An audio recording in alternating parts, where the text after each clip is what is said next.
Sheffield Castle was obliterated from the landscape after it was demolished in 1644. But Sheffield Castle was really at its height in the late 15th and 16th century when it was under the control of the Shrewsbury family.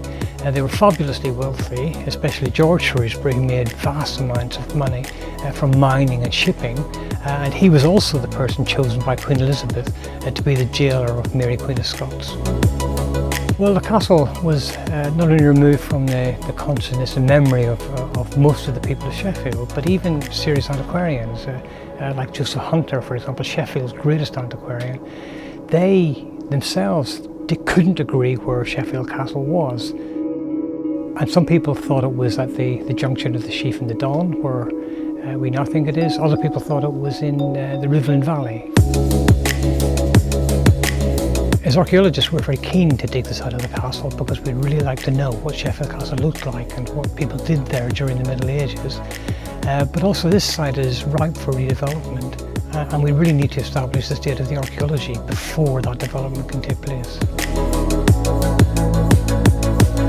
Excavations were carried out at Sheffield Castle in the 1920s and in the 1950s. On both occasions, significant archaeological objects and archaeological deposits were found. Significant traces of the castle were found in both cases, but we've never been able to study the results of those excavations in detail because no resources were available. Luckily, we were left some money by one of our former graduates, a lady called Pamela Staunton, and we used that money to digitise all the records from those excavations. These archives are very important in terms of guiding where future excavations should take place on the site of Sheffield Castle. They allow us to say, for example, where the archaeological deposits survive well. They also allow us to say where archaeological deposits will have been damaged by foundations in the past.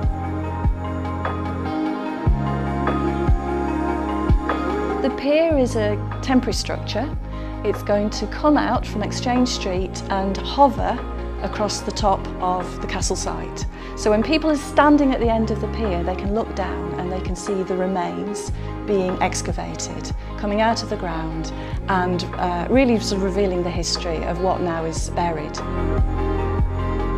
The thing about Castlegate, it's got amazing history, but it's so hidden. And I think the wonderful thing about what we're doing now with our colleagues in archaeology and various other departments in the university is we can really pool our resources to understand how to bring that history to life. And that kind of collaboration will become more important as we move towards the regeneration of the site so that we can get a consensus on what that regeneration should look like and also how it might best benefit the people of Sheffield. We've received money from the Arts and Humanities Research Council to develop a virtual reality model of the castle. And the real benefit of that virtual reality model is that we'll bring the castle back into people's consciousness, allow people to experience the castle as it would have been in the late 15th and early 16th century. Well, the castle has been lost for so long. We've had some tantalising glimpses of it in photographs in the 1950s. In plans, we've seen the outline of the castle, but to see it kind of rise up in front of us is absolutely fantastic. And I think it's fantastic not just because it shows us what the castle would have looked like, but it also restores to the people of Sheffield this really significant part of their heritage.